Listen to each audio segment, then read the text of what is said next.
We're back at the DGDG.com studio here at the Silver Creek Sportsplex with a big game in the Diablo Foothill League.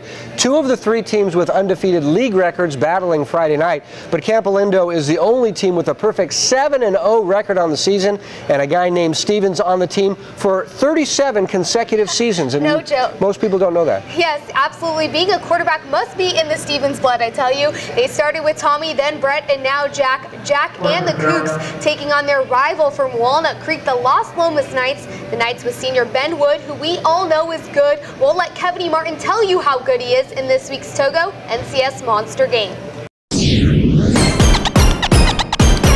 Monster Game. Yeah. Tonight's default matchup will most likely be a high-scoring affair as both Campolindo and Los Lomas come in averaging over 40 points per game. And as Marissa pointed out, the Knights do have a very talented quarterback, Ben Wood, but that is not all they have. Running back ZACK FULKS is coming off a 3-touchdown, 100-plus yard game last week, and the Cougars can run as well. Nick Fideli scored 5 touchdowns in the first half of last Friday's game. It's our Togo's NCS Monster Game. Let's get to the action. The Los Lomas Knight Nation making the trip to Campolindo to cheer on their squad against the Cougars. On the very first play from scrimmage, ZACK FULKS finds the gap and breaks free into the open field, taking it 60 yards, setting up a Jack Kane 1-yard touchdown, giving Knights a 7-0 lead. On the ensuing kickoff, MERCADO will come up with a fumble recovery, and that will lead to this touchdown throw from Ben Wood to Jack Savage in the back of the end zone, 14-0 LL. To the second quarter, 14-7 now, but not for long as Wood rolls out, and here's one out to Max KUL-SUP-TRAKUL for a 23-yard score, and the Knights take a commanding 21-7 lead.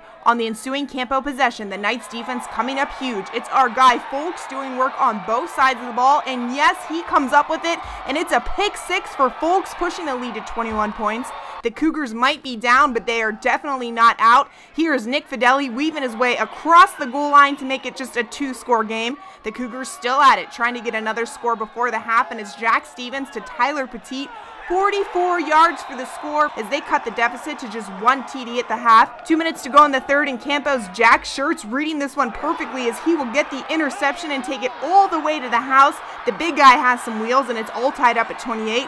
To the fourth, Campo looking to take their first lead of the game, and they will do so on the feet of Fideli as he will take it 21 yards and plunges into the end zone, 35-28, and the Cougars will not look back as they finish this one with a final of 38-28, improving to 8-0 on the year. Afterwards, I met up with the big guy with the big interception. Hear the cheer of the crowd, and I kind of looked at the scoreboard and realized how big of a momentum changer that was. In Moraga with the NCS Monster Game, I'm Kevin E. Martin, Cal High Sports Bay Area.